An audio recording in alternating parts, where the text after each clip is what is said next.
welcome to a great edition, a very special edition, in fact, of Wrestling with the Future. I'm your host, Psychic Medium Angelo, joined by my co-host, Dan the Man Sebastiano. Danny, how you doing? I'm good, Angelo. Looking forward to this. How you doing? I'm wonderful. Dan, you have sporting a new hat this week. Do you have one in every color? Yeah, I do. It starts getting a little warmer. You get the nice linen ones out, put the wool ones away. I keep threatening, I don't know if you heard the last show, but Brian, I keep threatening to tell Rico Costantino that Dan is a cross between he and Wolverine and the battle of the mutton chops here. I can see it. That's for sure. And I'm also joined by director, actor, writer, producer, filmmaker extraordinaire, Mike, the movie maker Messier. Mikey, how are you tonight? I'm pretty excited, Angelo, because we've got a young guest on tonight. I was a fan of his father's. I'm a fan of his. And it's always interesting when you start becoming a fan of young wrestlers and then you see their second generation become young wrestlers too. So I guess I'm getting old, buddy, but it's pretty cool to be talking to this guy tonight. I'm excited about it. Good. Well, I am too. I've had the pleasure of meeting our guest previously, and it was a brief encounter, but he made quite an impression, and he's making an impression, in fact, ladies and gentlemen, everywhere he goes. He began his career in February of 2017 by announcing to the world that he would follow in his father's footsteps. That decision was met with a great deal of anticipation, and quite frankly was met with a little concern by others, and we'll get into that in a little while. He made his pro wrestling debut for the New Jersey-based CZW company in January of 2018 at Dojo Wars. And later that same year, he signed with MLW Major League Wrestling in May of 2019. In fact, a year ago this month, he was a surprise Battle Royal participant at AEW's inaugural pay-per-view event, Double or Nothing. He is a second-generation legacy wrestler. He is a man who is making it out and carving out his own way in this crazy rough and tumble world of professional wrestling. It's my honor and my pleasure to introduce a man I'm proud to call a friend. Would you please welcome Flyin Brian Pillman Jr. Brian, welcome to the show. Hey, how's it going? Careful putting that. How are you, young man? Putting that flying in there. I don't want them thinking I'm flying all the time. Right. I'm grounded and technical and safe. Oh, absolutely. We're going to have a long career, not a short one, Well, and we're going to talk about that. We're actually going to, that's really a great segue. Well, we're going to actually talk about that. It's crazy if you think about it. My father only wrestled for, 11 years, So it's like, damn. You got guys that are wrestling for 20 and 30 years these days and working into their old age, guys getting back in the ring. So with all the technology and things we have, we just we gotta take care of our bodies these days. Absolutely. Brian, a lot of times, a moniker can make you or break you. Do you feel at any time pigeonholed by the Flyin Brian moniker? I feel like I did a good job of not, pigeonholing myself in there. Like I still use, the nickname on social media and stuff sometimes, like on my Twitter or whatever. But as far as like being advertised for matches and stuff, I always tell them, it's just Brian Pillman Jr. I don't have to be Flyin Brian. I can be absolutely a million other things. There's an entire canvas of art that we can work with in the wrestling ring, and I try to just keep it. Bruce Hart always told me, if you're gonna do something, make sure it means something, right? Absolutely. So I'm not just gonna do stuff and jump off stuff just for the hell of it. And make sure it's a huge moment, make sure it means something. I don't be doing dives and stuff unless it's a big match and unless the match builds up to that point, If let's talk about... if you're only given 8 to 10 minutes, why would you start jumping off shit, Sure. You start jumping off shit when you can't win, when it's a long match, you just don't know what else to do. And your Sure. opponent's kicking out of everything. So you're like, oh, well, fuck, what do I do now? I guess I'll jump off some shit, Mhm. So you jump Right. off the Where top did the rope. moniker the Promised Prince come from?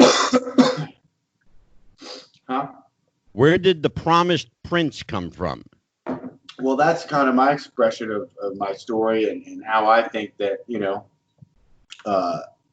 with my dad naming me Brian, he sort of promised to the world that I would wrestle and that I would carry on his legacy. So, and of course, Was it almost a foregone conclusion? I know you didn't enter wrestling immediately. You really gave it some thought. You worked an office job. You had a regular gig.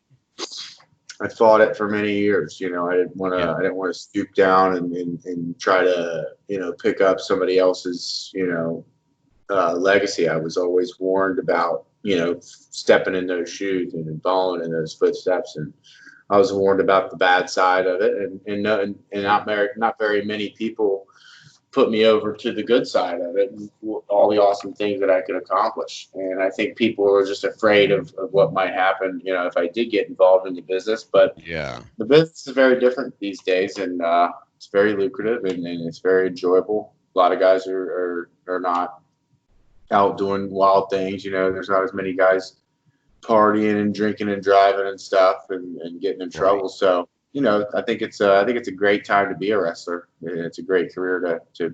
It really is. It really is. You heard me say at the beginning of the show that when you finally announced that you were going to follow in your dad's footsteps, you were met with great acclaim, and there were other people who weren't so eager to say, does he really, really want to do this, or is he headed for that same road? That's always a concern. And I'm old enough to appreciate that sentiment because I've seen lots of second and third generation wrestlers really fall by the wayside. I got to say to people, and I'll say this to you, and I've said it privately to you, but I'll say it publicly. You're a guy that's making his own way with his own name, and kudos to you for it, brother. Thank you. It's been very hard to separate that, to separate that shadow from who I am. But, that's why I've always approached wrestling with kind of a clean slate. I'm not really ever trying to copy anybody. I watch a variety of things. I don't just watch WWE or I don't just watch this or that. I watch all kinds of shit, and just try to, I just try to be a mutt of styles, a mixture of styles. That way nobody can try to pinpoint where I got what or how I was inspired by this. Right. I'm focused on being creative and trying to make people second guess, oh, well, where did he pick that up from? Or, oh, that's kind of innovative, Yeah. So to me, and that's how I've approached everything. When you started out with CZW, was there any resistance by any of the other boys? The fact that you're, the son of a pretty damn well-known pro wrestler, did you get any resistance or pushback because you're Brian Pillman Jr.? I only actually did a couple training shows with them called Dojo Wars. Right. That was so early on in my career. I think people were still, just excited to see what I could do. And actually, DJ Hyde and CZW guys, all those guys were actually really helpful at the beginning. They were probably the most least judgmental group as far as the different small town training groups I've gone to.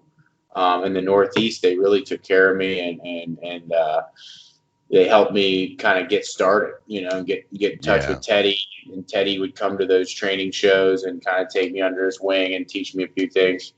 And then eventually, what came to be the Hart Foundation and MLW, kind of started up there, going to Dojo Wars. And so I never actually worked a CZW main roster show. I only did the Dojo Wars. Yeah. But the people I met along the way, that kind of got me started, in the Northeast area, and especially MLW, They do so much business in New York and Queens and stuff. So, Oh, sure, yeah. I made those connections in the Northeast because that's where like a lot of the best wrestling is, and a lot of the good talent is. So, Absolutely.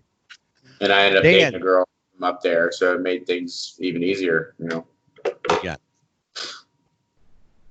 Go ahead, Dan. Hey, Brian. I just want you to, Angelo mentioned before we kind of look at the human side of things. I had a chance to see you in your early career. You performed here in Virginia, and you made some comments in one of the promos you had about, the natural flow and basically like, you were born to do this. I'm curious because it wasn't an immediate choice. When was the moment? Can you kind of expand on when the moment was when you woke up and were like, I'm going to be a wrestler? It's crazy because most people would probably be like, oh, well, it was this long decision. It wasn't just one day and one moment, but it was always sitting in the back of my head. That's true. But there actually was a very single fucking moment where I was just like, I'm fed up with it. Like, I'm doing it. Like, I actually woke up one day and made a phone call as soon as my eyes opened up that day. I started making phone calls because I was like, I'm done. Like, I'm done with this normal life, crap. I want to be something greater, and I want to use my gifts in the way I look and in my physical ability to make a living. I was tired of just relying on the office structure of things and kissing ass and just doing. What was the first call you made? I called Steve. I called Steve Austin. I asked him where I could train and where I could get started. And then we talked about. Brian, you've been very, very fortunate. You have a handful of really, really good wrestling uncles. Uncle Steve Austin is one of them. Uncle Kevin Sullivan is another. You've got a lot of great relatives there, brother. I'm very were they blessed. straight with you? Were they straight up with you? Did they shoot Well, with you? I wasn't even finished telling you just how it came to be, Oh, yeah, please. Because what really got me was I had I'd gotten this big boy job at a college. I had my degree. I had my own house, and like I had a couple roommates, but they bought a house, and they were like, "Hey, you want to help us?" With this house, just pay rent. It's got tons of bedrooms and stuff. I'm like, hell yeah. So I'm living with my two best friends from high school. Everything in life could be perfect. But for some reason, something was missing, right? And I would go out and I would get stood up by girls and girls wouldn't want to hang out with me or talk to me. And I'm just like, why am I so, unattractive? Why am I so dull and boring and why is everything just a routine and that? So really I went out with some friends and I went out with this girl. I was totally into her, hanging out with her, and she ends up leaving to go hang out with some guy because he had cocaine or something. And I'm just like, if that's how the world works, that the fucking good kid that fucking got the job and has fucking got the money, sharply dressed, can talk well, educated, and he can't get fucking laid because some other dude's got a bag of coke on him, Yeah. And I thought, if I'm gonna get ahead in life, I gotta be a little bit more dangerous. I gotta be a little bit badder, and I gotta do something to up my cool factor.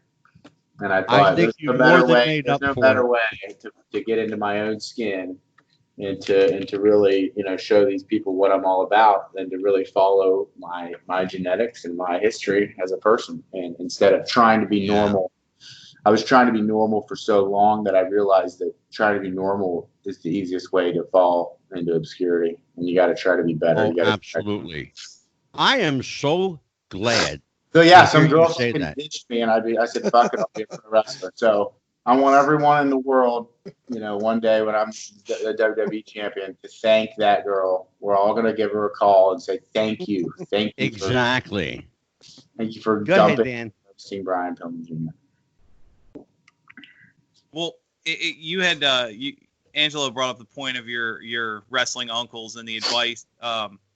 How did that conversation, when you said your first call was to Steve Austin, and then I assume later conversations you had with Uncle Bookerman and the rest of your family, did you have how'd that conversation with Steve Austin go? Well, he originally had told me to go over to Les Thatcher just because that was the most local thing to me, which in all reality would have been a great idea. But Les had no longer been training guys. He didn't really have a ring set up and a rigorous schedule or anything. And I was like, yeah, you know what? Let me go with Lance because Lance has this huge facility. He's got a structure, he's got a schedule, and he knows what he's doing. Super safe guy and super prestigious trainer. And then that's when Steve was like, "Oh hell yeah!" Like I didn't know, he's like, "If you can go up there, if you got the money to go to Calgary and live," and I was like, "Well, I got unemployment, and I'm living on that, so I'll just go live in Canada for a bit." There you go.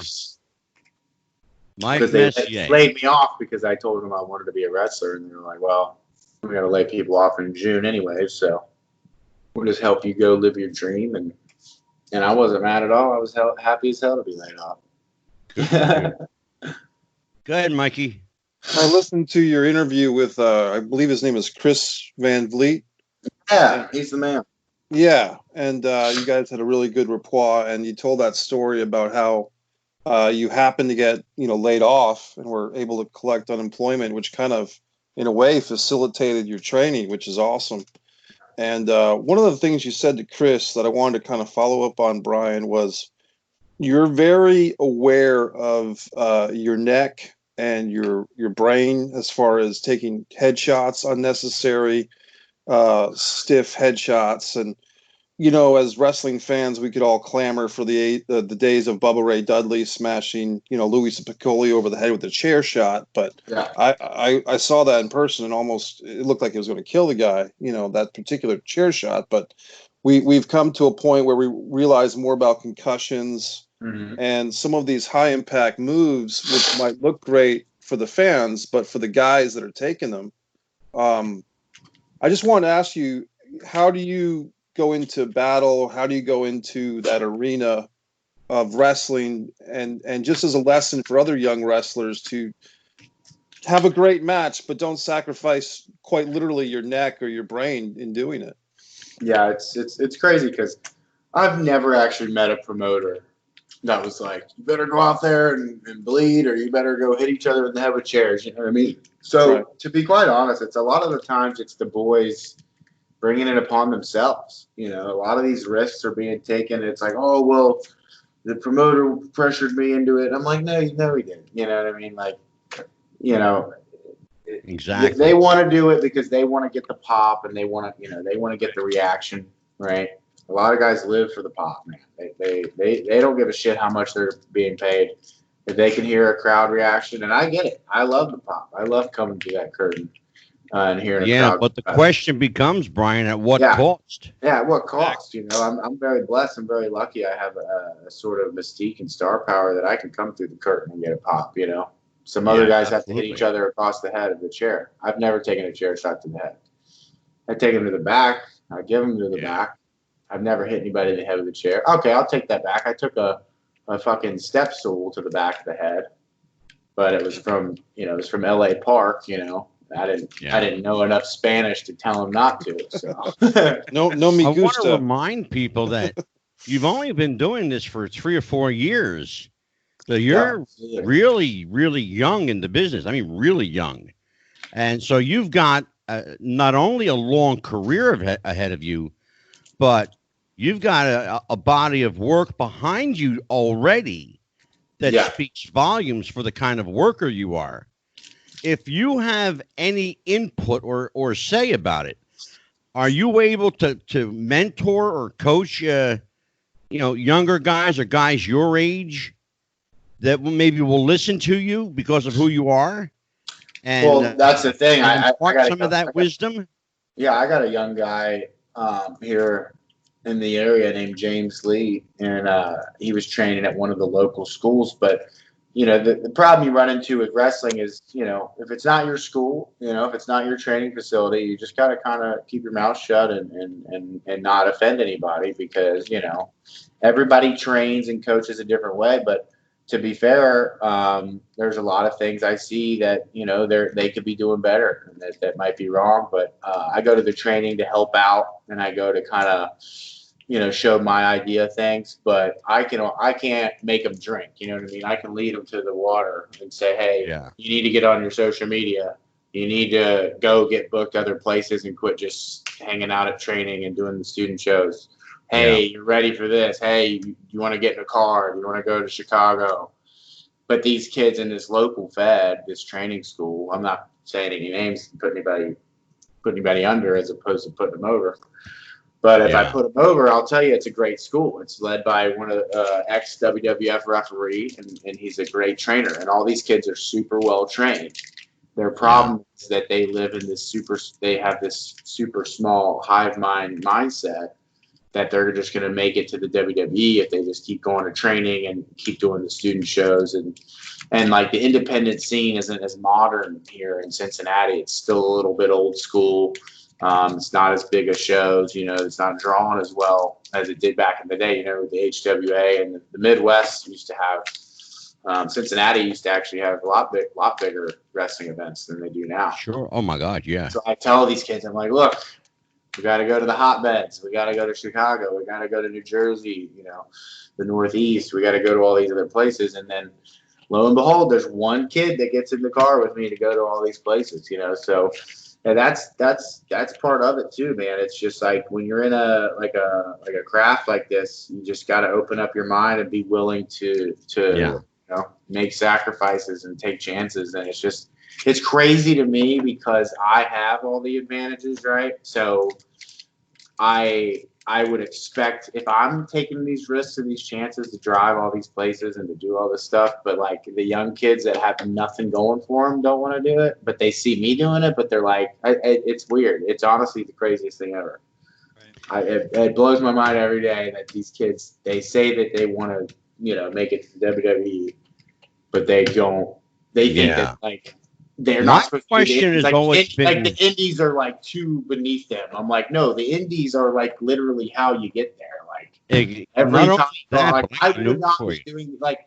That's what I tell them. Like, why do you think I'm doing this? Like, Well, I got I would be on the indies. If I wanted to, I would just go ask for a tryout. But I understand that the better way to have a more respected and illustrious career is to really start. Bro, let me tell you something. I'll say that I'll go on record as saying this. If you play your cards right and you're good at what you do, you can make a living on the indies. When people say to me, how do I get to the WWE? My first question is, why would you want to? Oh yeah. Why would you want to go straight there? When you can make all your mistakes out here. Right. Exactly. You go there, they're like, damn, this guy's, they can't see through your shit because you're just keeping it simple and you're smart because you've already done all the dumb shit on the indies. And they're like, why is this guy so reserved? Why is he such a solid worker? Oh, he's got really good ring cardio. Is that because he fucking wrestled for 5 years on the indies, or did he sit twiddling his thumbs? Like, you don't just wait. Like, I've met guys like that too that are like really big athletes. Or they're like real big bodybuilders, and they'll ask me, they're like, "Oh man, you get me to the WWE?" And I'm like, "Yeah, meet me at I give them the address of the local school, and I'm like, "Yeah, you got to pay this guy $1,200, and he'll train you to be a wrestler, and then you got to drive to shows for the next 2 or 3 or 4 years, and DVDs, and then you might get a tryout, and then they hear that, and they're like, "Oh man, I got to do all that. I can't afford the training. Like, can I just go to the exactly?" And I'm like, all right, go to the performance center, get your tryout. I'll never see you again. Exactly. You're exactly right. Go ahead, Dan. Yeah, I was just gonna say it's sad because you see that a lot. You're not the first person, I think, even that we've had on the show that's mentioned that, where people want the results, but they don't want to put the effort in. But I think it's interesting today, especially, I'm sure you've seen it in your experience, is there's more talent on the indie market that wants to stay on the indie market. Like Angelo mentioned, they enjoy what they do. They're honing their craft. They're, 5 years in. And I think you're in the perfect window there. So let me expand on that thought, or I should say, ask you to expand on that thought. You talked about the indie markets, the go-to areas, New York, New Jersey, Chicago. How does one get from a small area where maybe you mentioned when Austin had you training to getting to Chicago? I mean, do you put your own feelers out there? Do they recruit you? Do you just show up one day and say, hey, I want something? How does that go about? Walk us through that. Well, just like anything in life, I think the biggest strength in pro wrestling is networking and meeting people and making friends. And I can keep going on about it, but it's always through social media, and it's always through people that are willing to put themselves out there and tweet about certain things, or even just cut a promo and put it on Twitter.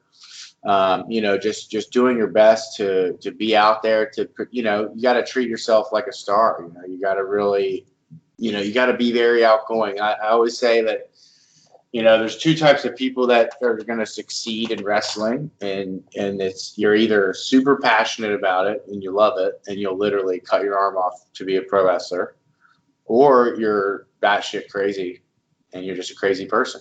Yeah. And oftentimes those two things intersect. Yeah, oftentimes absolutely. the passion and the craziness will intersect, and then you get a hell of a worker. But I'm telling you, most of the I've never met somebody that I was like, man, he's really normal. And Yeah, he was right. also a successful, good wrestler. You know what I mean? Yeah. Every successful, good wrestler was either batshit, passionate, crazy about it, and then they were kind of normal, or they were just batshit crazy, and it didn't matter how much they loved wrestling. They were just that fucking crazy. Let's talk about we're going to be drawn to it either way. Brian, let's talk about that fine line. Your father's moniker for a long time was the Loose Cannon. I had the chance to know your father a little bit, and I will tell you, for people who don't know, Brian Pillman was a fucking genius. Straight up. He was a genius. A mad genius sometimes, yeah, but so was Dusty Rhodes. So was Vince McMahon. So was any great mind in wrestling. And I will tell you that the line between genius and insanity is like Carl Landa walking the tightrope. Yeah. It's a thin line. So do you now, at this point in your career, Brian, do you still get that inevitable comparison to your father, Brian Pillman? I think people are starting to realize me for my own strengths and weaknesses, for sure, my own performances. But there has been some rough patches where people have tried to, force me into a role that I was not comfortable with, or they tried to book a match that just made no sense. Like, with all due respect to Kevin Sullivan, we had that matchup in Seattle at this historic ballroom arena. Yeah. Thousands of people. And it's like, we go out there and, the booker wants me to be this bloodthirsty, savage, loose cannon beast. I try to tell him that's not me. I don't do that. Right. I show him the clip of me and the Hart Foundation kind of beating up on Kevin Sullivan. I'm like, hey, this is what we did on MLW. Like, see, we're just kind of like, we're bad dudes, but, I still wrestle. Like, I still want to have a match with him. And he's like, oh, no, you're going to go out there and you're going to be bloodthirsty and you're going to kill him. And there's going to be lots of color. And Kevin's like, yeah, I'm going to get all this color. And then they had a thing where he was going to blow a fireball in my face and it all, and I don't know, I guess the clips are out there now on Botchamania, but it all just kind of, I watched it. It ended up being funny. I thought it was hilarious. I was like, this is. Well, it tells me here's a guy that shouldn't be a fucking promoter and should be out of the damn business. Yeah. So it's like, I don't put it all on Kevin and all. And maybe the promoter just had a creative idea, but I think the responsibility falls on both of them too. I don't think Kevin's completely not at fault, but the fact of the matter is they put a young dude in there that was not, as experienced, and I just wanted to have a fucking wrestling match, Yeah. And I tried to call a bunch of spots with him. And that's the thing. If Kevin would have been receptive to my ideas and just said, hey, let me call a couple spots to you, because I tried talking to him and stuff, and it ended up just all falling apart. It was the biggest. Well, you know what? I'm going to pick up on that. But that's the thing. Like, out of all the shit that I've been through and could have done, and that was the worst thing, I'm not even mad about it, because some people could have set me up for much worse scenarios, right? But you know what? But I'm going to pick up right there where you left off, because of all the people who should know the distinction between Brian Pillman and Brian Pillman Jr. This was early in my career, so I can see where, they were kind of fantasizing about this idea, and they might not have really understood what I was all about. They just still had this clouded thought in their mind. Oh, we're going to have Pillman Jr. come up here, and he's going to drink Kevin Sullivan's blood and get revenge, and then there's going to be fire, and there's going to, it's like, Jesus Christ, dude. Like, I couldn't, and then I was like, what do you want us to do? Like, and he's like, oh, well, it's just going to break down, and it's going to go nuts, and then the commentator's going to walk up, and you're going to shoot on him, and then I'm going to come out, and you're going to shoot on me, and that's why some ideas are better left alone. So I straight up punched these guys because I was pissed for real. So I was like, fuck it, I'll punch them. I don't give a shit. You want to get punched through a stupid ass angle when I just wanted to have a match in front of fucking 3,000 people in this historic ballroom, and you make me go out there and have a fucking abortion? It's like, fuck you. And Mikey Messier, go ahead, babe. Well, I just what I was going to say earlier was that Brian, what I've respected about your career so far, it's kind of that maybe the wrestling fan or the promoters that were fans of your dad want to pigeonhole you, as you were saying, to be loose cannon number 2 or carry on this tradition of controversy and madness. But you've really gone the other way, which I like, in that it's not a insult, but you kind of are doing the white meat babyface thing. At least for the, and the, what do you call yourself? The king of the mullet king? Yeah. So, I mean, that is working because it's kind of a throwback to the early 80s. This is your baby face. This is your good guy. This is your... Yeah. And I think that's working for you. And the crowd doesn't have to think about it. I come through the curtain. They see a blonde mullet. They smile. They know who the good guy is, right? Exactly. The story is told as soon as you take a step out there, right? The story starts telling itself. Mm-hmm. And if you can do enough of your storytelling outside of the ring, then you don't have to do as much when you get in the ring, right? Well, brother, the mullet's over. Let's be honest about it. And if the other guy comes out, he's wearing all black and he's got vampire fangs. Okay, we know that's the bad guy.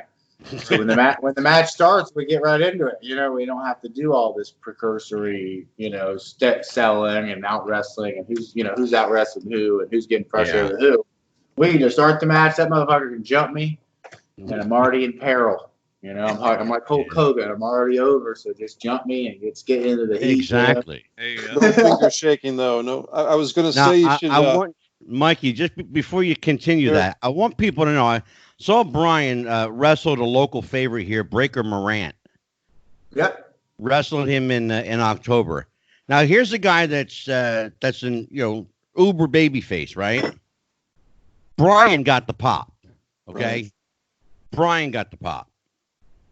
Nice. By the time the match was over, they didn't know who to cheer for, but they certainly weren't booing anybody. Right. I was trying to get booed. And Brian, you remember that night? It was a really small crowd, but they were really into it. Yeah, they were very receptive to what we were doing. Very. I think there was only maybe 100 people there. Yeah. It was a miserable night out, and it looked like at one point the locker room was going to outnumber the crowd, but, Now, let's talk about that. When you're working, do you work the same intensity for 10 people that you do for 1,000? I mean, I definitely work the same level, of craftsmanship for sure. I definitely try to have the best match I can because I know that every time I get in the ring, I'm being filmed and I can't just mail it in on any given day. But, there's certain risks that you're going to take in the front of a bigger crowd that you're not going to take in front of a regular crowd, Yeah. But I've never been big on doing dives to the floor anyways. So it's like, if I'm doing a small show, it's not that much different than me doing a medium show. Sure. I only amp things up when I'm doing a huge show, like I've never done the front flip dive over the top rope, but when we return to Mexico and me and Davey Boy are undefeated in Tijuana, and they got us going against these other really over guys, and then, in front of 3,000 people, sure, I'm going to do a fucking front flip and be caught by two, 250-pound burly ass luchadors. And it feels like falling on a mattress, it's completely safe, then hell yeah. But, in front of that crowd there, wrestling Breaker, who's to his credit, he's a bigger dude, so I probably would be comfortable with him catching me. But usually, if there's only one guy, I say fuck that. You know, if there's two guys, that's just fine. Two people can catch me. Absolutely, Dan the man. Because one guy, he might hurt himself trying to catch me or something. I was gonna expand on a point Mike brought up. You were talking about the getting shoehorned in and the idea of this being the cut and paste, Brian Pillman Jr. And you've seen that in some of the second and third generation superstars where they just kind of get watered down. But then on the flip side, you have your, say, like a Bray Wyatt, where they've never once mentioned his familial heritage. Would you be willing, if the character called for it, to be someone where you go your career without acknowledging that you're Brian Pillman Jr.? You know, I think about that too, because it's like, oh, well, what's the WWE makes you change your name? I think that I am enough of a performer that I would probably enjoy that challenge, and I would probably not mind it at all.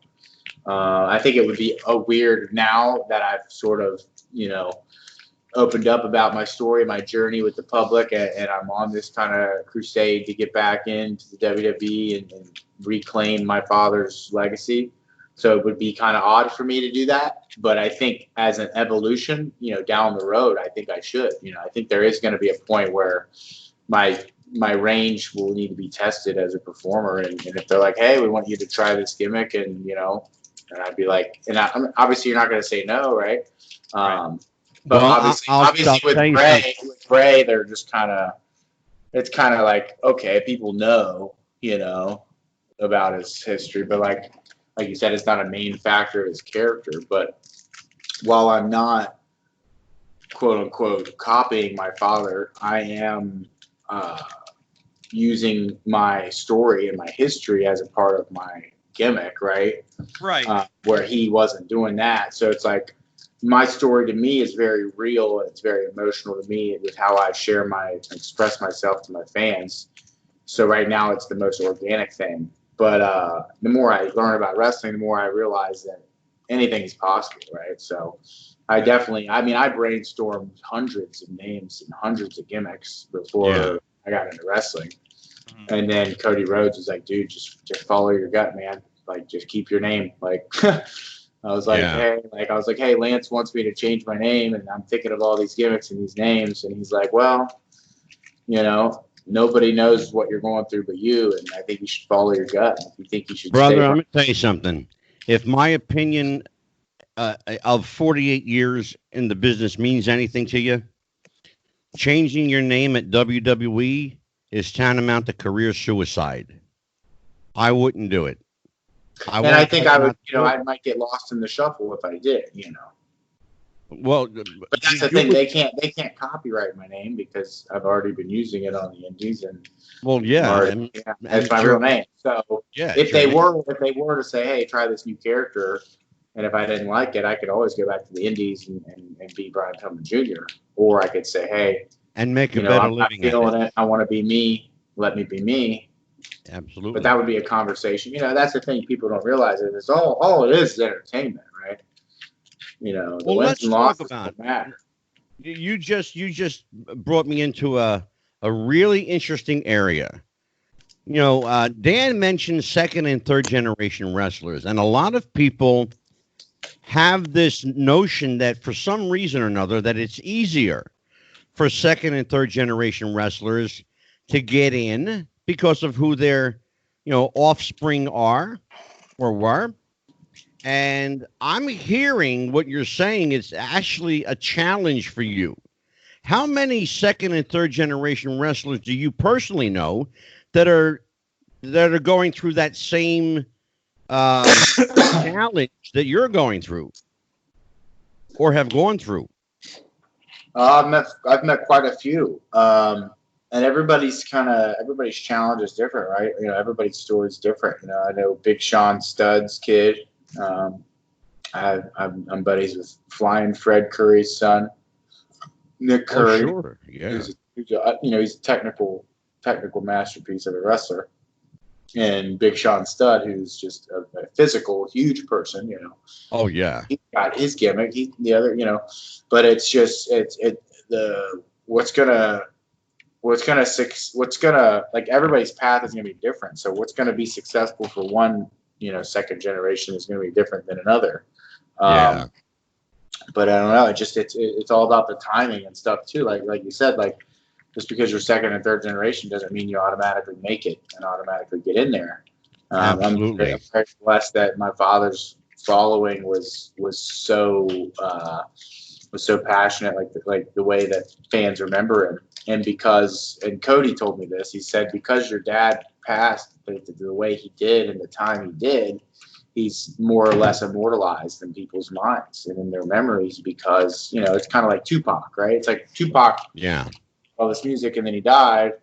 So people are like, oh my God, it's the best music ever. It's, you know, it's going down in history. But it's like, in all reality, if Tupac lived another 10, 20 years, he might have made a bunch of shitty music that like watered down his good shit, you know? So Oh, it's like, absolutely. so even though like my father only wrestled 11 years, but that was 11 years of cream, you know, 11 years of variety and range and physical. Well, the thing that your father had going for him, that your father was, and people know this, your father was not a physically imposing individual. He wasn't a big guy, but he had a personality.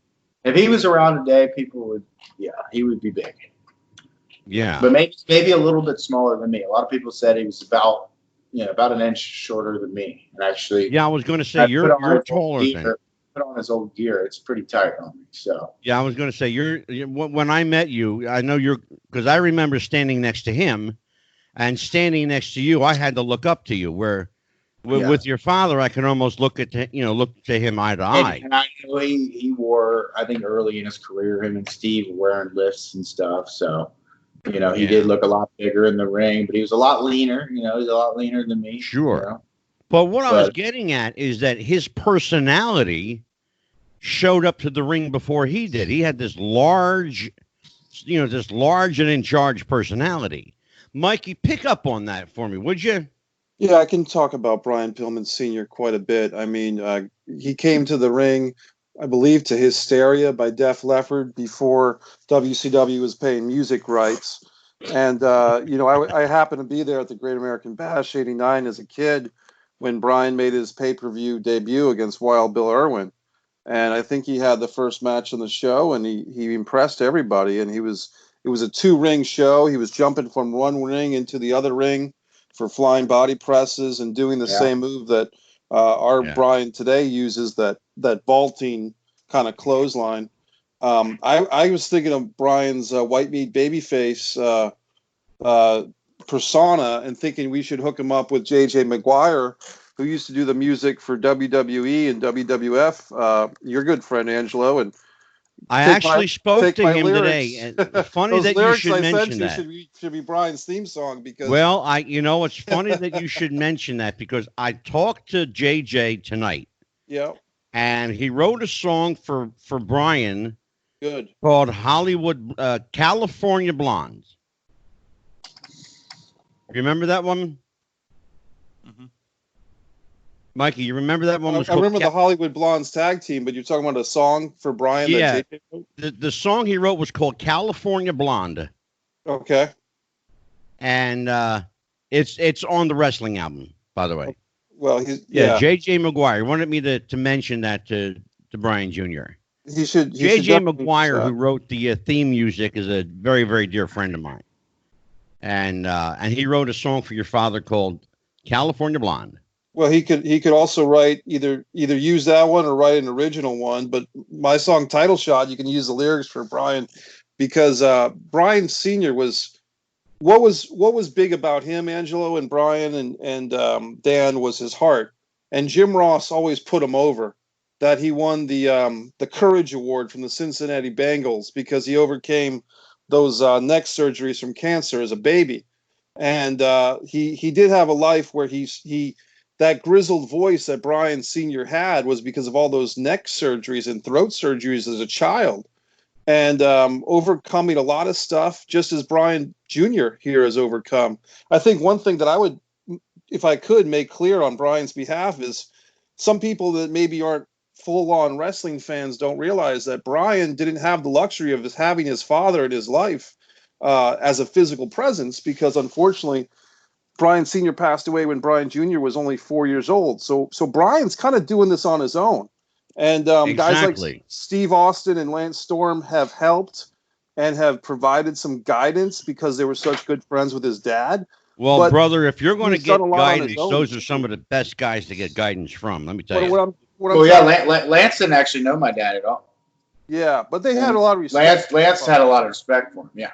Yeah, but you've done a lot on your own that a lot of people may not realize, that you're kind of out there as a lone wolf. You're kind of going out there as a lone wolf in this thing on your own in a lot of ways. You're right, because nobody's gonna tap you on the shoulder and ask you to go out there and be a pro wrestler.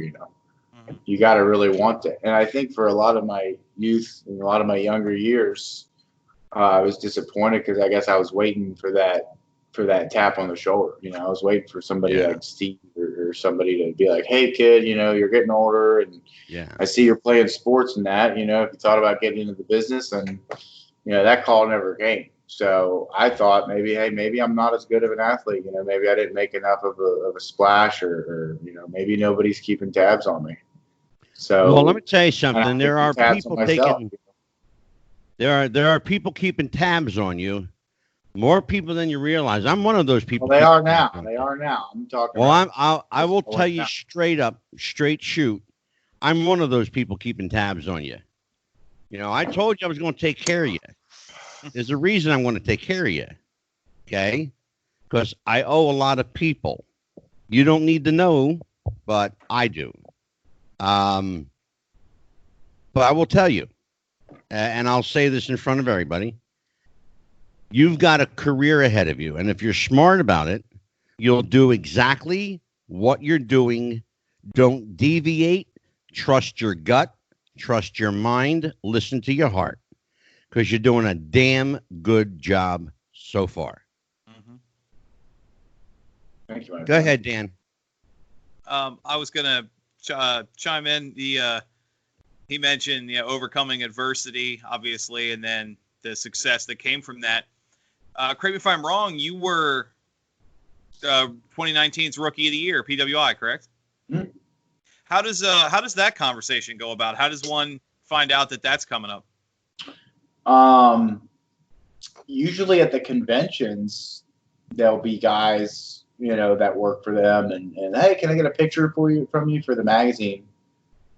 And I'm like, all right. So I'm just standing there posing for this picture. I'm thinking it's just going to be a random thing in the magazine. And of course, they like to kayfabe it and surprise you. So they ended up using that picture and saying Rookie of the Year on it. So I was like, well, damn, I guess I was just posing for my Rookie of the Year photo. I wish I knew, that I would have wore something else, but I got my big fanny pack sticking out. So they took that picture at one of the conventions.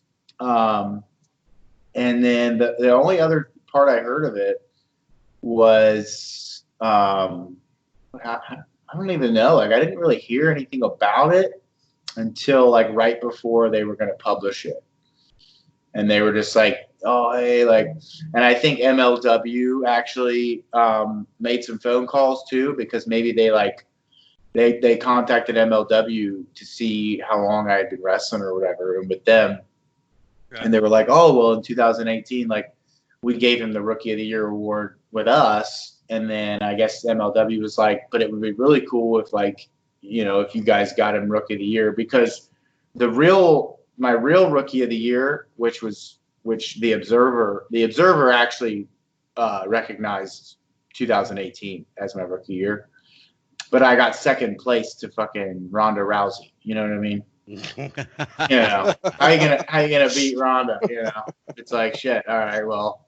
So I think the Observer put me in as second or third place in there, and then MLW went and did the gimmick with Teddy, and it was funny because it was just totally made up fun little thing where Teddy just got this award made, and you could see in the segment the undertones of him just inventing this Rookie of the Year award.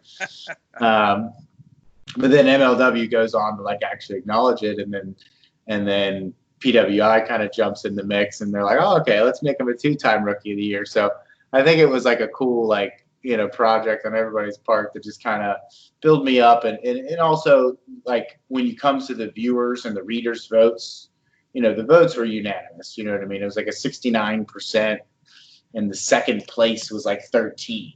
So it's like the viewers definitely believed that I was still in my rookie years, and I definitely think with my experience that I'm still warranted to be a rookie. Especially my first year, I was injured for 4 or 5 months. So I'm very, very glad and very blessed that I was able to earn those titles as a rookie. And now it's all about moving forward and showing people that I am now, a little bit more experienced. I'm a little more grizzled, a little more injured. I got a separated shoulder and, a tore up left knee. But at the same time, those injuries and those experiences have made me a better wrestler and a safer worker all over. Absolutely, of course. Mike Messier.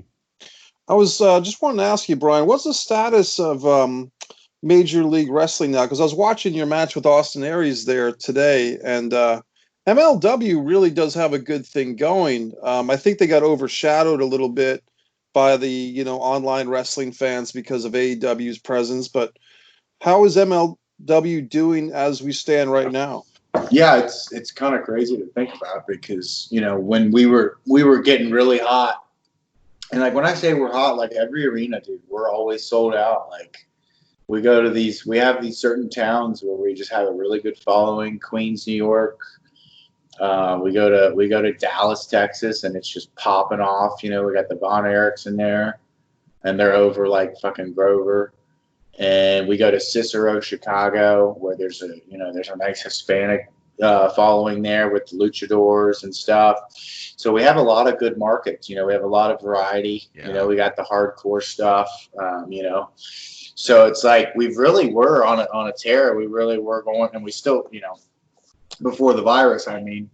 But yeah, I mean, you're right. I mean, AEW kind of came out at the same time with a lot of their heat and a lot of their star power too. And more power to them. But you look at a guy like MJF or Jimmy Havoc, guys who have worked for both companies. So you can see that these are two quality companies, and these are two places where a young developing talent would kill to wrestle for. So I can't say that MLW is not going to continue to grow and continue to be a great product. I think that me and Davey Boy and the Hart Foundation and even Teddy, where his credits due, and the amazing things that he can do in the ring have all contributed to MLW being a major player right now. No pun intended, major league player. No, absolutely. But at the same time, though, like AEW's making those bigger moves, and they're getting the funding that they need to have a real show. So MLW is making some moves here soon to compete with that. And the more that they talk about that high level, competing with AEW, it's very ambitious and it's very exciting. So I'm really glad to be a part of it. But I got to do, what's best for me and Brian, the best work I can at MLW, because I don't, I've quickly realized you shouldn't be like on your way out somewhere. You shouldn't be looking for the next big thing. You should be doing work at MLW. So to say that I'm almost competing with AEW is quite an astounding feat.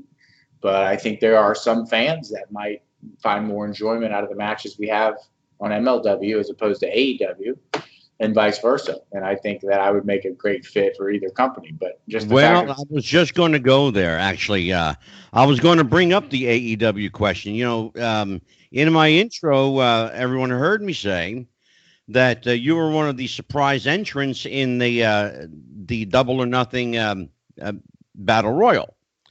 Were there any conversations then, or are there now conversations between you and the powers that be at AEW about bringing you in or utilizing you in some capacity in the future? Yeah, I think the conversation's more or less been not very like detailed. It's just kind of been like, hey, whenever you're ready, kind of thing. Like, I think I have enough. Like, so it's crazy because so many of my friends got signed there, like Marco Stun and Sammy Guevara and Joey Janela. And it's like, I was buddies with all these guys, like, chilling and being on different shows and being on the indies. So it really is like the full extension of the spirit of the independent scene, because they're actually using real indie guys that they work with, guys that work, PWG and different events and stuff, and MJF who made a big name for himself in the indies. So they really value those guys that went out there and bet on themselves. Darby Allin, absolutely, one of the most talented people I've ever met. Very unique, very weird, and that's what I told you earlier. Like, only the weirdest, craziest people are going to make it in wrestling. Like, right. It's sad because I see guys that are really good. I see guys that are really technical, especially at this local school here. I'm like, dude, you're really good. You're awesome, but you just are not fucking weird enough to make it in this business. You don't go in that ring and do anything that makes me go like, ooh, like you don't have any swagger or charisma or whatever it is. Yeah. You ain't got it. And sometimes you can't teach it. And that's the sad thing. Well, that's a great segue. Talk about wrestling training, and you've talked about yours. We actually have Danny Cage coming on from the Monster Factory. Oh, wow. I love Danny. Yeah, Danny will be on, and I knew Larry Sharp. I knew Larry very, very well. Okay. And so we're going to talk about wrestling training. Talk to me about the training process now. I've been out of the loop a little bit in regards to training schools. In certain areas, there are hotbeds of training. That reminds me, I got to message him actually. Oh, okay.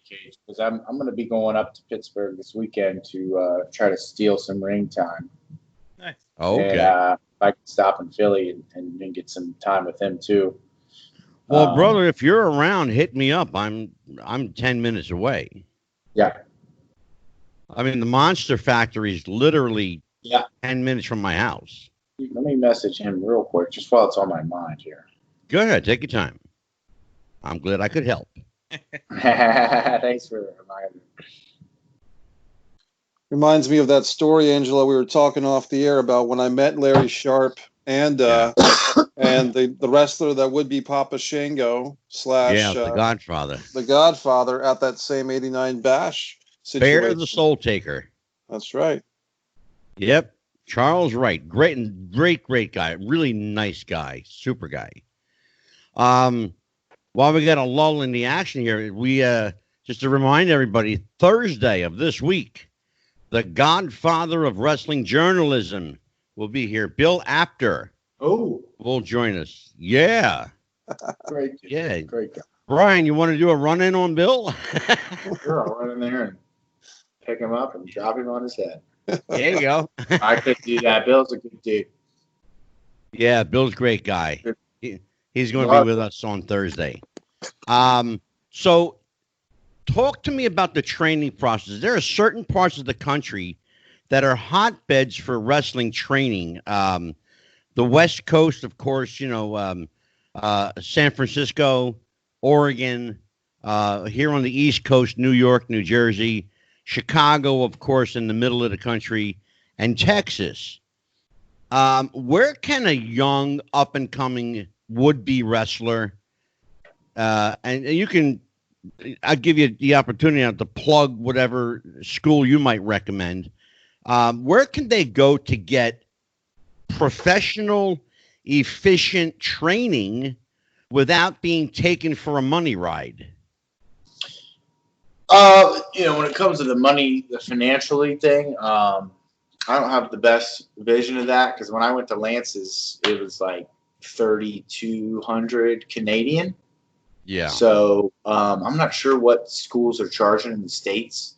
I would say roughly, $1,200 to $2,000 for an introduction kind of training. And then after that, a lot of places have a ring fee after that. You pay $5 to come in to practice and just train and shit after you've paid all the rest of your dues. So when it comes to a financial kind of thing, I'm not really sure the cheapest place to train. Yeah. But as far as like schools that I think are really top notch, I really do love Danny's school. I think he's got a lot of smart young kids there that are training because they know as good as I do that it's a good school. Because they do shows and they have consistent training, and like they legit are made to do drills and they're legit made to run and shit. Like it's not like, it's more like a football team, Sure. and like a successful program, not just to come in and hang out and do moves and fuck around for 2 hours. Yeah. Like I went to his training class and we were busting our asses and we were working hard. And the next thing I knew, it was over. And I didn't want it to be over because we were getting so much done, but he's like, oh yeah, that's all we got. I'm like, dude, like, but when you're sitting around, dragging around, doing nothing, you get nothing done.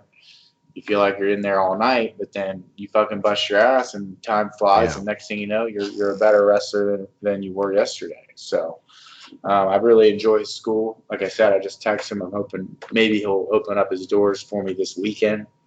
Going up there to see my girlfriend, so it'd be nice to get in the ring, even if it's just me. I don't know if he lets his students in right now because it's the boogeyman. Well, you let me know if you're in the area. You let me know for sure. Okay. For sure. Yeah. No, I'll tell you what. At least Sunday. We promised to bring you back for part 2. We are at the 1 hour mark, and thought I'd keep you for an hour tonight. I know you got few things that you want to do, a couple more beers to kill, and no, I actually like to have a couple beers when I do maybe some herbal medicine to take. Kind of helps things flow, I hear you, brother. Well, I'll tell you what. Let's give your social media. Where can people find you? How can they get a hold of you for appearances, bookings, all that? Yeah, thank you. I wasn't trying to rush out of here. I was having a really good time, but if you want to hang out. Catch me on. Well, I got to take a shower now. I'm gross. Oh, okay. But that's why I got a hat on because my mullet doesn't look very nice right now. But you can catch me on Twitter at Flyin Brian Jr. and Instagram at Flyin Brian 41. I don't use Facebook very often, so don't even try. There you go. All right. Well, this is part 1 of a promised 2-parter. Brian Pillman Jr. will be back with us on May 26th for part 2 of the Flyin Brian Pillman Jr. story. And we're going to drop the flying and just call him Brian. All right, Brian, thank you, my friend. No, thank you for having me. I really enjoy it. You're quite welcome. We'll talk to you in a couple of days. And like I said, if you're around Philly and Jersey, hit me up, all right? Absolutely, brother. You got it, my friend. Take care, everyone. Pleasure. Thanks, Brian. Brian Pillman Jr., everyone. Brian Pillman Jr. Guys. Take care, Brian. Bye-bye. All right, you guys. We are back. I think Dan froze up. No. He's good. Oh, there he is. I was just sitting still because he was talking. You were sitting real still. He got MK Ultra for a second, Angelo. Come on. Yeah. Dan, what do you think, brother? I think that was great. Had a lot to say, and it's such a unique, for all the second and third, I guess legacy wrestlers is the kind of umbrella they put him under. He has such a unique story to tell. It's nice to hear it straight from him and the perspective. I mean, how cool is that to be able to say, I woke up and I wanted to be a wrestler, and my first phone call was to Steve Austin, and then not too long later you're up in Calgary training with Lance, and it's like such a good story. Almost we talk a lot on the show about sometimes you just can't script stuff that good, and it's such a good story. Well, Dan, when he says that he's blessed, you have no idea how blessed he is. That young man has a lot of goodwill going for him. Right. Largely, in some regard, because of his father, but largely because, as you can tell, he's a really likable young guy. Yes, and he's an amazing talent too. Like he can carry. Oh, incredible! I mean, like we talked about with the names, you could call him anything besides Brian Pillman Jr. and he'd still be top 2-3 matches on any card he's on. And you know what? Let's talk about that for a minute. Mike Messier, I want you to chime in on this one with me and Dan. Sure. You know, early on in his career, I haven't asked him. Maybe I'll save it for part 2 to ask him. But he went immediately with the name Flyin Brian Pillman Jr., right? Yes. In retrospect, Mikey, was that a good move for recognizability's sake, or was it a bad move in that people, as I said earlier, may pigeonhole him? I feel it's a good move, and I'll the example of someone who, whether their choice or the promotion's choice to not use their father's name and it backfired. Yeah. I can give you 2 examples that we'll all know: Curtis Axel and Bo Dallas. There you go. And I would hate for Brian Pillman Jr. And look, I'll be honest, I can't put myself in his shoes, but from the interviews I've listened to Brian Pillman Jr. speak about his dad and also his mom, that he's talked about very personal with those Chris Van Vliet interviews and the Stone Cold podcast with Steve Austin. Brian was 4 years old when his father passed away. For him to use his dad's name, I respect it as that's his way to connect with his dad. Right. And absolutely. So, and I'll tell you, you know what, Mikey, I'm going to stop you right just for a second, and I want you to continue. But when you said connect with his dad, it reminded me of a visual that I saw the night that I met Brian. Mm-hmm. He was wearing his father's boots, and trunks, and it was the Hollywood Blonde trunks. They were a bit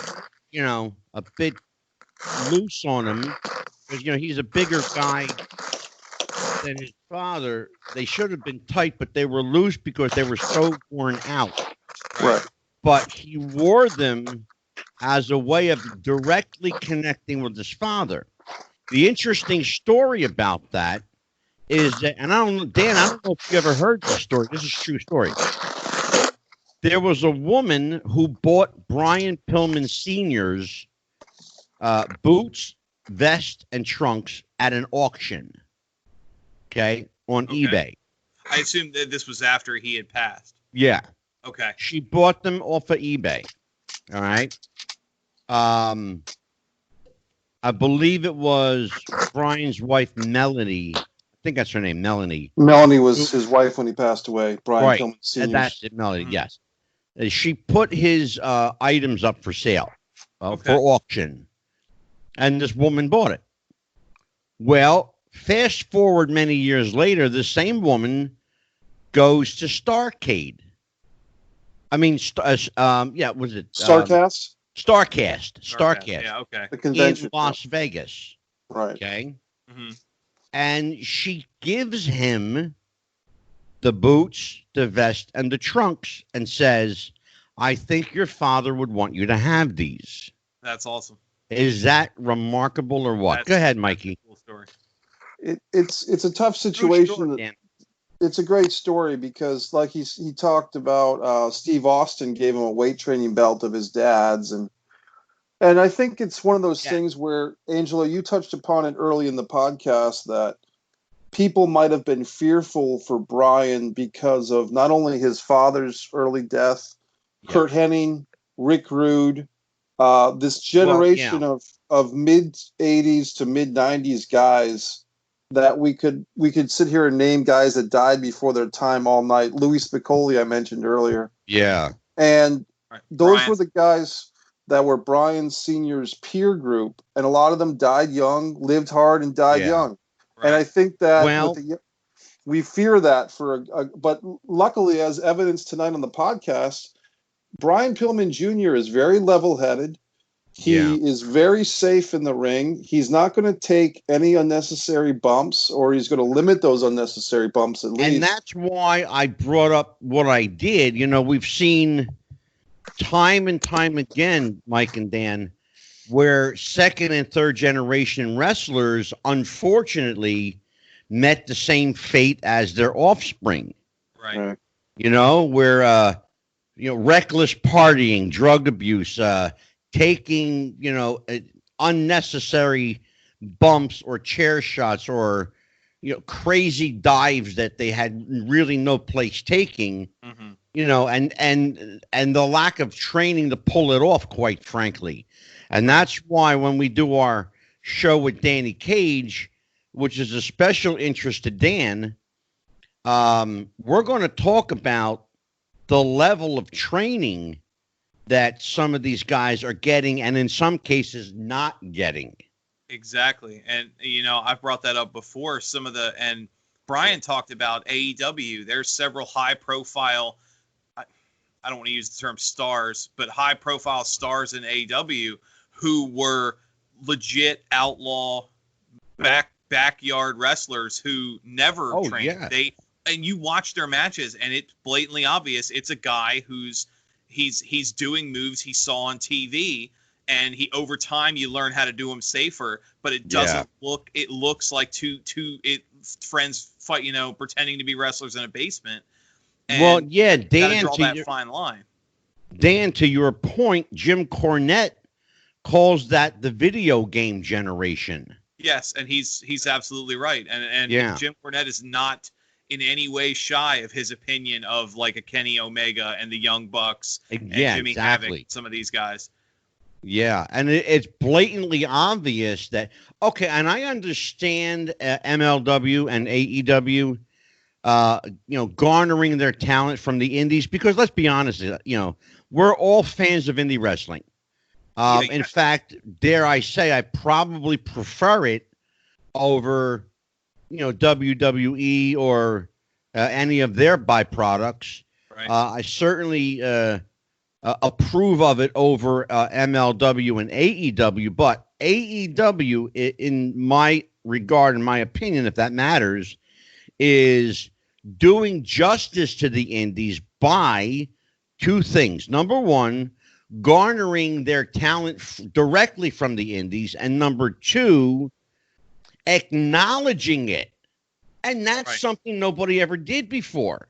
Yep. They never acknowledged that there was this world of indie wrestling.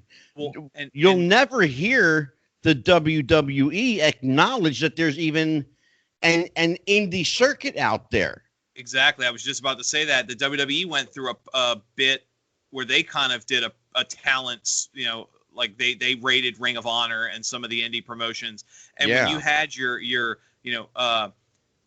Castagnoli becoming Cesaro and Tyler Black becoming Seth Rollins, you change the names. You don't ever acknowledge their past, and they start talking about these guys like these, they're these rookies, they call them, these young up and comers who have been wrestling for 10 years. You're not only ignoring their past, but you're telling their fans, anybody who was a fan of theirs before WWE, you don't matter as a fan. Well, and that's where I'm going to go, Mike Messier. Please do. Okay. These guys had a life and a career before WWE. They were obviously seen and recorded and acknowledged for who they are and who they were up until they got to WWE. And then, as Dan said, they completely eviscerated their history. Right. And created this new history for them. But there are people who are watching the show going, oh, that's Tyler Black. I saw him at OVW. Sure. Oh, that's Cesaro. What was his name before? I forget. Claudio Castagnoli. Claudio. Right. Castagnoli. Yep. Right. But they don't acknowledge that. Again, not acknowledging the indies and only acknowledging the quote performance center. If for some reason, or in some capacity, the performance center represents the indies, which by the way, it does not. No, absolutely. So, Mikey, tell me what's wrong. What can the WWE learn from somebody like Brian Jr.? Well, they can learn a lot, and just to go back and give some historical context, that's been going on since the mid 80s at least. I mean, when Greg Valentine came on Piper's Pit and Captain Lou Albano made the peace between Piper and Valentine, that wasn't because of a WWF angle. That was because of Starrcade 83 a year earlier. Yeah. And I just watched that Piper's Pit a few days ago, so that's why I'm thinking of it. But I remember even as a kid that it was very rare for the WWF, even by 84, 85, to acknowledge that David Schultz and Mean Gene and Hulk Hogan had history in Minnesota. You know, that was big for them. And Yeah. I think what it comes, just to give a historical context, the reason why is because Vince McMahon Jr. likes to put his C with a circle or his TM with a circle around everything. That's what I was saying, Dan. That's what I was saying. It's absolutely. if He's you ever got to watch, find a way to market it, brother. well, if you ever watch the Don't Beyond stop the Mat commentary with Terry Funk says that if there's a wrestling match going on anywhere in the world, Vince McMahon wants to make $1 off of it. Absolutely. That's why all these promotions that they helped put out of business, Jim Crockett, Mid-South, AWA, Calgary, et cetera, ad nauseum, that's why they're on the WWE network, because now Vince can make his dollars off of all these guys that he wasn't making the dollars off of until he did. The question, well, what you're finding now, though, Mikey, sure, is that because independent promotions are wise to that, they're doing one of two things. They're asking money that they think they're worth, number one, and number two, refusing outright to do business with them at all. with them Because being WWE. They, look, it's the old adage of, making a deal with the devil. Sure. Right. Well, and that was something I brought up, I think the very first bit we did together when we were interviewing Karen McDaniel. I mentioned that, Exactly. Vince McMahon was buying a lot of these territories that he would run out of business and then buy. He didn't want their talent or their contracts or whatever. He wanted their tape archives because he knew selling those tapes is, like you said, Mike, is the only way he was going to make money. I mean, he had, he goes and he raids Calgary and he brings in like Dino Bravo and those guys. Yeah. But at that point you're a little past your prime. But now I can sell some tapes there's the WWE network. There's, these matches from the 70s and 80s. The entire AWA archive is on the WWE network now. Vern Gagne would never have given Vince McMahon a stick of gum, more or less $1. And here Vince McMahon's making money off an entire other territory. Exactly. Well, ahead, Mike. The question you asked, Angelo, and I didn't answer it yet, was convince if the question is can Vince McMahon Jr., who I think is 72 or 74, learn anything? 74. 74. Can he? Yes. Will he? No. No. And I think I've reached that brittle, nasty point, along with a lot of other internet smart wrestling fans who are at that. It's a real sick point to be at. Yeah. But we're basically waiting for the old man Vince to fucking die. And I hate to say it, and that's why. I mean, you know what, Mikey? We gotta just call a spade a spade. Sure. Yeah, I mean that's really it. Yeah. And I think one of the things that's kind of I hate to admit that part of me is in that group as well, and one of the things that's helped push me in that direction is how good the NXT product has been compared to the main roster. When you see what the WWE could be if you take Vince McMahon out of the equation. Well, and here's the thing, Dan. I mean, I'm sorry, go ahead. No, I was just going to say, I don't, not that I want him to die. I don't want anybody to die. No, sure. Here's the thing, though. I want him to walk away gracefully. Yeah. I want him to acknowledge that he's done an amazing job of creating this conglomerate. Mm-hmm. I want him to acknowledge that he had. I know, Mikey, that's a whole nother show. That's so angry. I know that's a. We're gonna have that show. I'm hulking up, brother. I'm hulking up. Go ahead. we are. I promise you, we are going to have that show. But I would like very much for Vince just to, acknowledge what he's done, pat himself on the back, take a bow, and walk away. I think that's what I would like to see. I'd like to see Stephanie Seymour and Cindy Crawford come into my bedroom right now, but that's not going to happen either, even if they're both 50 or whatever. Well, I think one of the things that's kind of, my opinion, I think one of the things that's keeping them around is the bottom. I mean, just last week, Raw had its lowest rating in the history of the program, going back to a main event of, Hacksaw Jim Duggan versus Shawn Michaels. I mean, lowest rating in history. I don't think Vince McMahon wants to leave his company when it's in the worst state it's ever been in. Get that little ratings bump. Do something to. ESPN just announced they're going to start mixing rosters again, and there's some other stuff. I understand, Dan, what you're saying. Yeah. But as Mikey will tell you, because we're older and we know, especially me, because I'm older than both of you.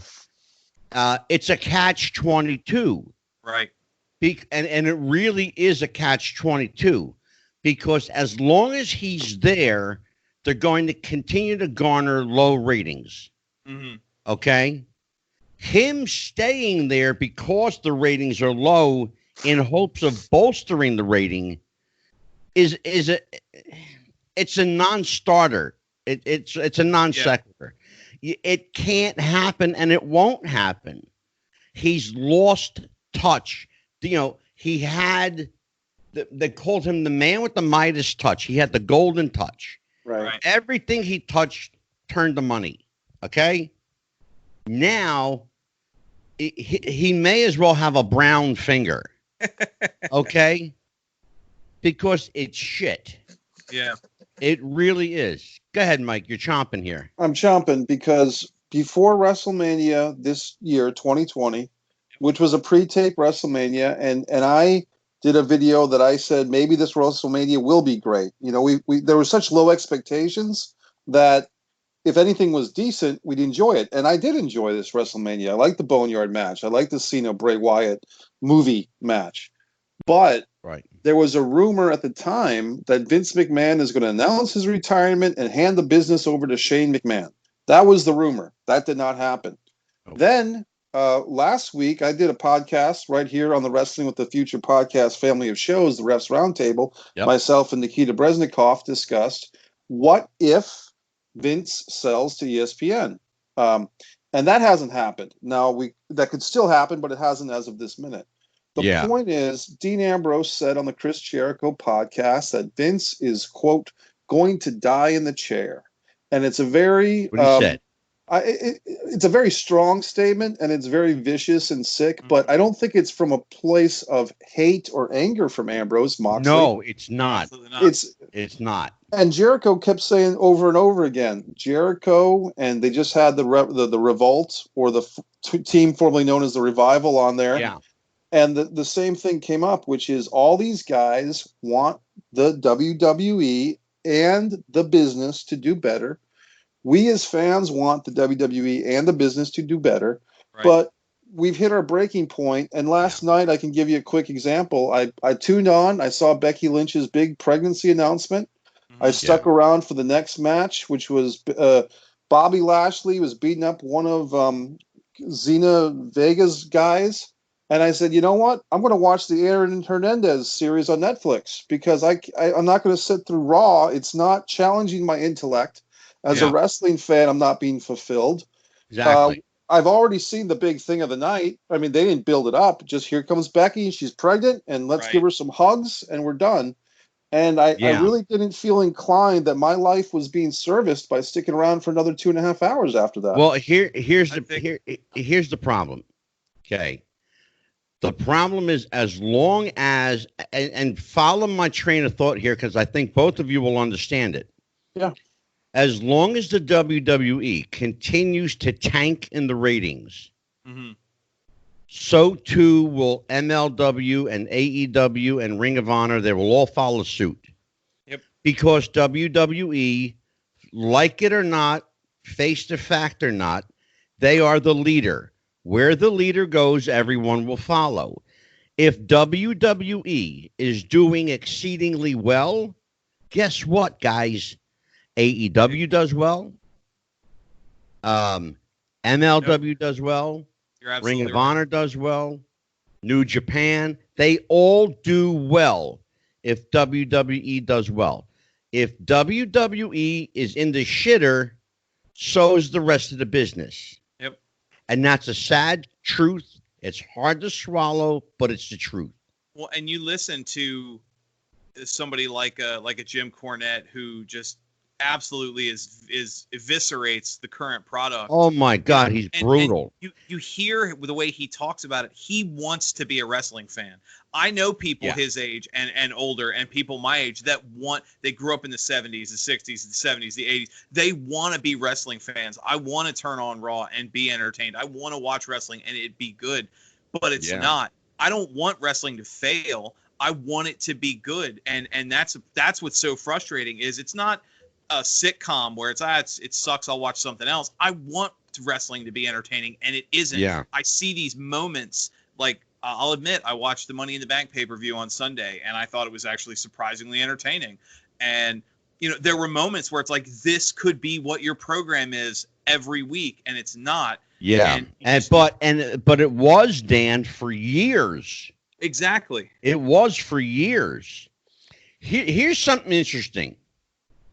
And this might surprise you, Dan. When Jeff the Ref and I started this podcast a year ago, he was the fan. I wasn't. Okay? Right. What got me back into watching wrestling again was going to indie shows. And I would watch a little bit of the product on TV just to stay current for the podcast. Of course. And then something interesting happened. They started getting better. And I was watching a little more. And then somewhere along the line, Mike Messier, somewhere along the line, WWE did what they always do. They took something great and fucked it up. And I haven't watched WWE products since. Right. I will watch AEW, and I'll even watch, and this will surprise you, I'll even watch NWA. Okay? I'll admit Power has had some good episodes. Okay? If you accept it for what it is, I put NWA Power, and you might laugh at me for this, but I put NWA Power in the same category as the original Glow. Okay? Because of the comedy with the former Damian Sandow and the mask guy. And because it's a television show, a comedy show with wrestling as the subtext. Well, the Nick Aldis and Tim Storm stuff was really good.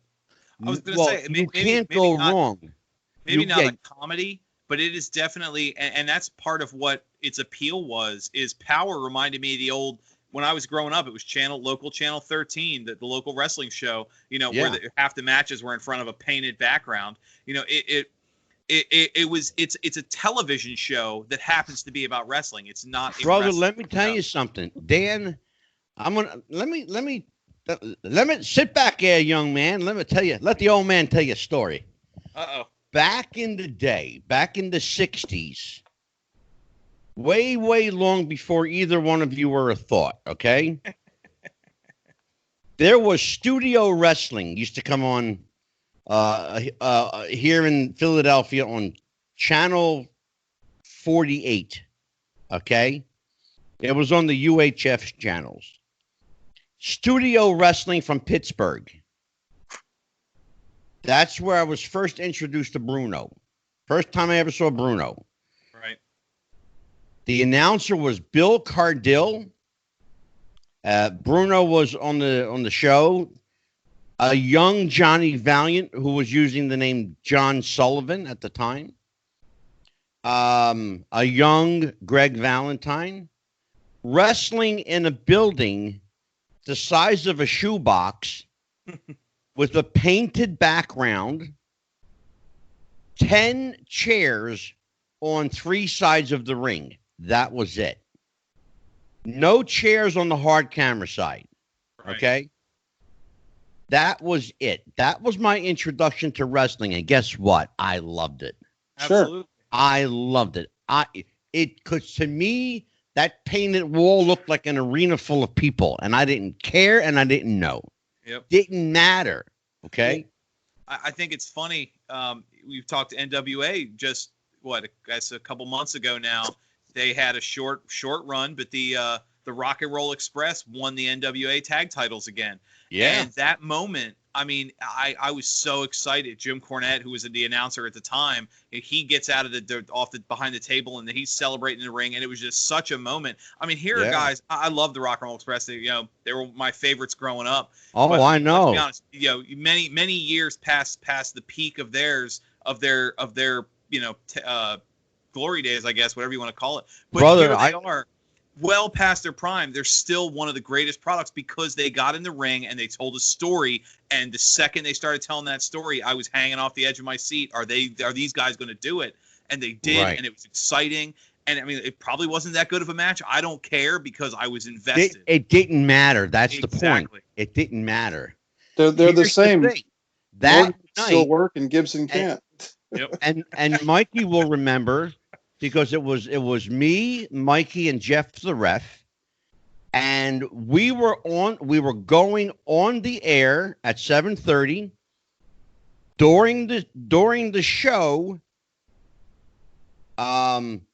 Jeff was watching the NWA, and he called that win on the air. Mm-hmm. He goes, number nine. I went. They won? Are you fucking kidding me? Right.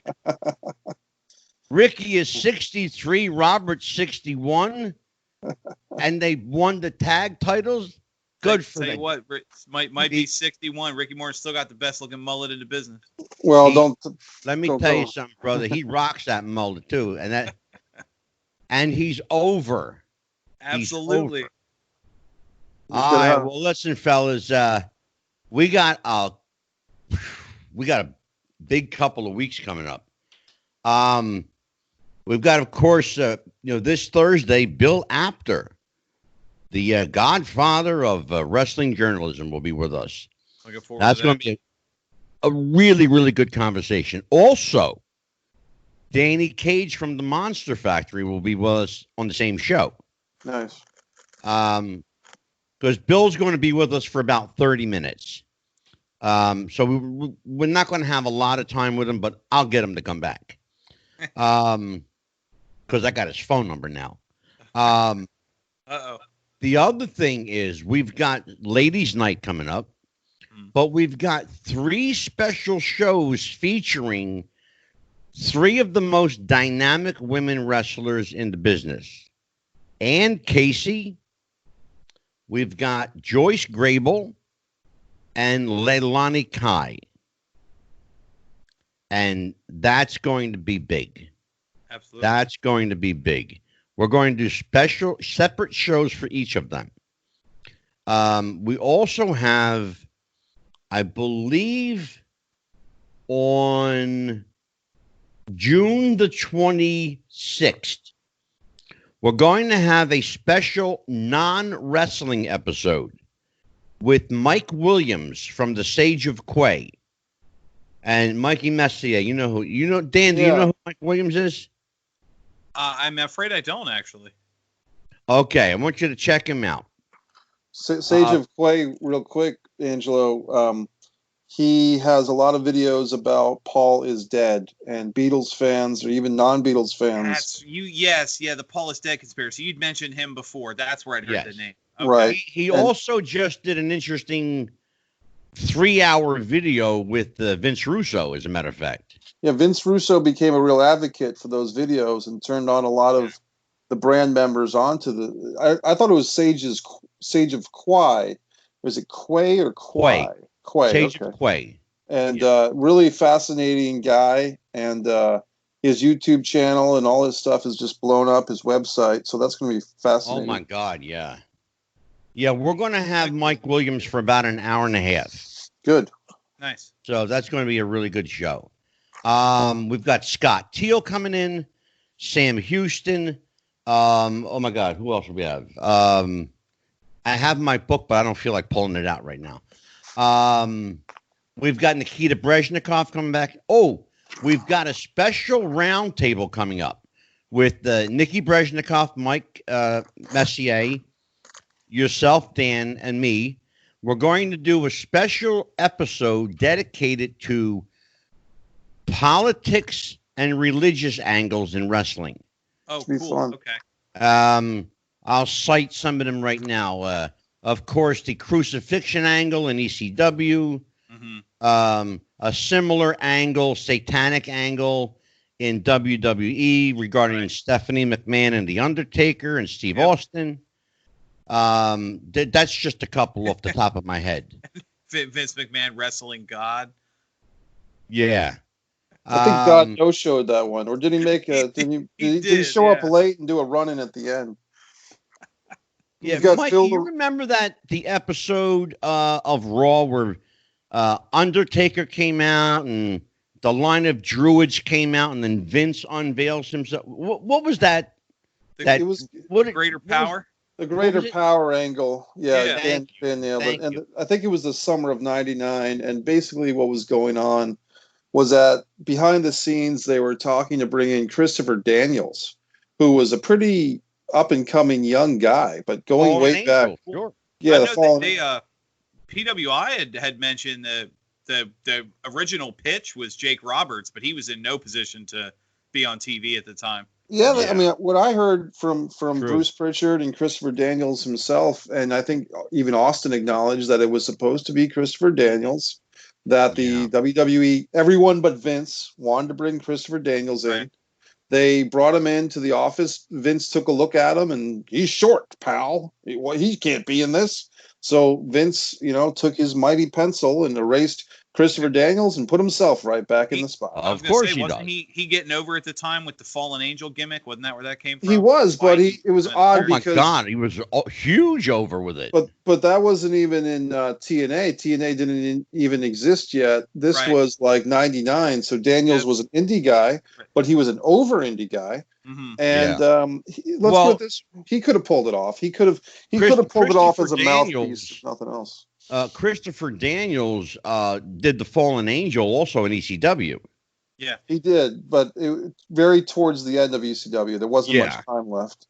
Yeah, but he was around though. Yeah, my point is that he didn't have national exposure, so it would have been not on that level. But with the audience they had back then, I mean, that was when Raw was getting 6-8 million people a week. I think the audience would have recognized him. At least a lot of them would have. Oh, sure. Yeah. I gotta say, I knew who he was. Christopher Daniels once did me a real solid. It's a long story. I'll make it quick. I left my eyeglasses in a Ring of Honor dressing room. And let's put it this way. I wasn't exactly welcome back into the dressing room because I had just left it. And Christopher Daniels, I meekly went back and asked for my glasses, and Christopher Daniels gave me my glasses back. So I've always been a big fan of his ever since then. There you go. Well, fellas, let's plug our socials. Go ahead, Mikey.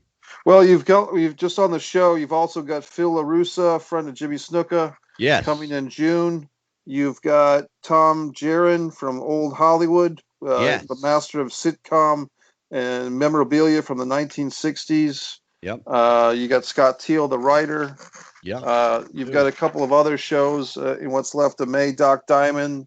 You're going to bring in, I think, Tombstone Jesus again. Yes. And then Brian Pillman will be returning on May 26th. And maybe I'll pitch him my angle with him and Dustin Rhodes at AEW, Angelo, if you think I should. What do you got to lose? Yeah. As long as you have your script ready, I don't think he's going to want you shuffling for it. Oh, I don't need to read it. It's off. I mean, we had it on the January 3rd episode of this very show. Jeff the Ref was a big fan of it. My Dustin Rhodes, Brian Pillman Jr. But as far as Mike Messier goes, MikeMessier.com. Recently finished another very short film, 40 seconds, titled The Never Was. I've been putting stuff like The Wrestling Sun and my Sit Down with Sandman on the Wrestling with the Future podcast YouTube channel. Yes. And I want to tell people that Mike Messier will continue to upload more pertinent short films onto Wrestling with the Future, MikeMessier.com. And Mike Messier's YouTube channel as well. But Mike has a an abundant collection of films that he's done over the years. Some of them new, some of them older, but they're all very entertaining and thought provoking. So you'll get used to seeing a lot of a variety. I think there's quite a bit of variety on our YouTube right now. Mm-hmm. We've got the Refs Roundtable. We have our flagship show, of course, and Mike Messier's interviews and films. You can catch an interview by the way, on the YouTube channel with the champion boxer Vinny Pazienza. Yep. The great interview Mike did with Vinny Paz. And we're going to try and get him on the show. Yep, he was the referee for when Butter B knocked out Bart Gunn in WrestleMania 15. Vinny Paz was the ref in Philadelphia. Nice. And how about you, Dan? We got something to plug here. Well, I mean, we have our new and improved YouTube channel you mentioned, Wrestling with the Future podcast. We're on Twitter, Wrestling Future, no G, Wrestling Future. And then our Facebook page, Wrestling with the Future podcast. I'm also on Twitter, @WWTF. So check us all out. We've got a pretty good social media presence right now. Yeah, we have a new private group as well, Wrestling with the Future podcast. Mm-hmm. That's a group you got to answer some questions to join. And we're almost 200 members right now. Yes, including a lot of our previous guests who have commented. And the conversations have been very active so far. Yeah, in fact, we've got Ann Casey joined, Joyce Grable joined, Tony Villano, the president of the International Pro Wrestling Hall of Fame, joined us. Johnny Mantell, Scott Casey. They'll all be back on the show, by the way, in the upcoming months. Right. And, of course, as Dan just said, Wrestling with the Future is very visible on social media. Wrestling Future is on Twitter @Wrestling Future, Facebook.com/Wrestling with the Future. And our group is Wrestling with the Future podcast. That's our private group if you want to join it. If you've got questions or comments for the show or guest ideas, hit me up at wrestlingwiththefuture@gmail.com. And I answer everything that comes in. If it takes me a couple of days to get back to you, bear with me because I'm one person, folks, and there's a lot of stuff to go through. So, for Mike Messier, for Dan the Man Sebastiano, I'm Psychic Medium Angelo. Take care, everybody, and happy wrestling.